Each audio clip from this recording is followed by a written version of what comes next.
Hello, this is Harry Reasoner. I don't know if that's going to show up. And there's a small insect there on the snow. It is a stonefly. The order is Plecoptera. Oh, and my dog just ate him. Well, I find stoneflies actually kind of cool. It's pretty neat that they emerge. Well, some species of them do emerge in the depths of winter even, and you can find them crawling around on the snow. It's really kind of neat. A little while ago I was out with some people. Ah, shit, can you believe it, even out here? A little while ago I was out with some people, and we were having a couple of drinks and discussing some things, and the topic of conversation turned to that of morality. And I expressed my opinion, and you may laugh or scoff, but I personally think that morality is really not all that complicated. It's a set of rules that we have created for our common interests.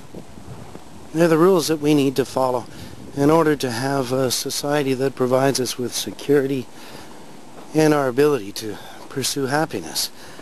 And there was a creationist, a born-again guy in the crowd, who piped up and told me that I was ridiculous.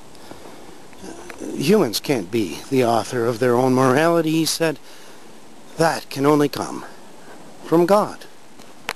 I said that I disagreed, that I didn't see how a supreme being was necessary for us to have rules. He said, well, they're much more than rules. Morality is by definition a handed-down set of rules from God.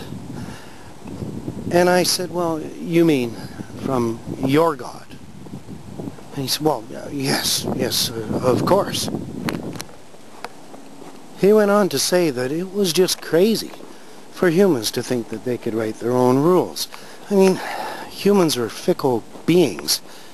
And why would you ever hang your hat on a moral code that was subject to change? And I said, well, could you picture for a second that perhaps that change is really more accurately described as progress? And why would we reject a moral code just because it's a work in progress, ever being perfected? I said, it's certainly much better what we have now than what was present in biblical times. And he said, oh, how so? I said, give me a break. The Bible is full of monstrosities, story after story of brutality, all in the name of this supposed morality. They said there are very few people today who would agree with most of the morality discussed in the Bible, particularly in the Old Testament. And he said, these stories, I think you've been reading atheist websites. I bet you can't even come up with a single example showing that there are bad morals in the Bible. So I asked him to explain to me the meaning of the passage of Elisha and the story of Elisha no locks. And I'll repeat the story here, even though I'd imagine, come on Dave, that most people are familiar with it. See, Elisha was a prophet of God, a devout man, imbued with divine power.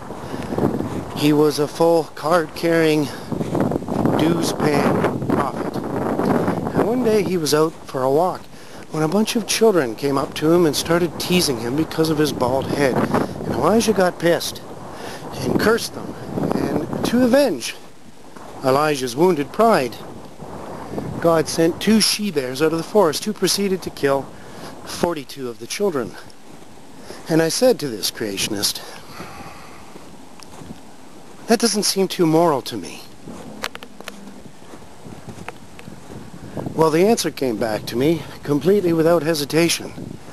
I must be completely misinterpreting the passage. You see, there's no problem with it. There's no contradiction or inconsistency in it. You see, my creationist friend told me, those children were doing a little bit more than teasing. They were being very mean. And I said, very mean? And he said, really mean. Quite mean. And I said, let me get this straight. These children, well, it may have been wrong for them to be killed if they were just being a little bit mean, but it was okay for them to be killed since they were being really mean.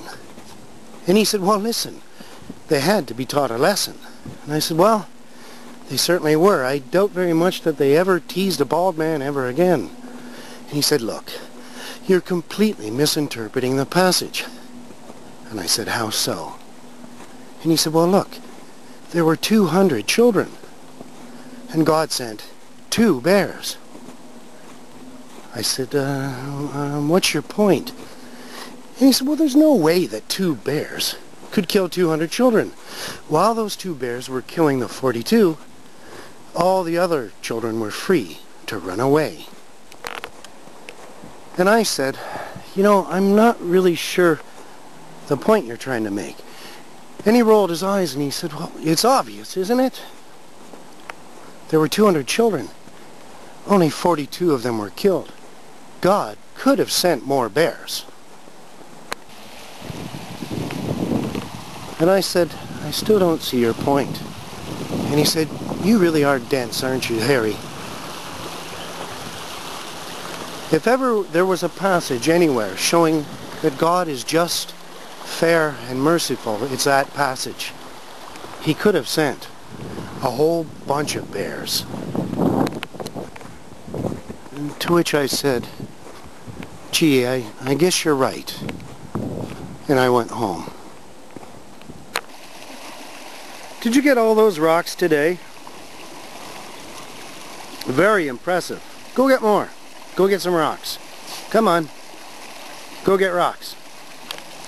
Go. You cold? I think you're cold.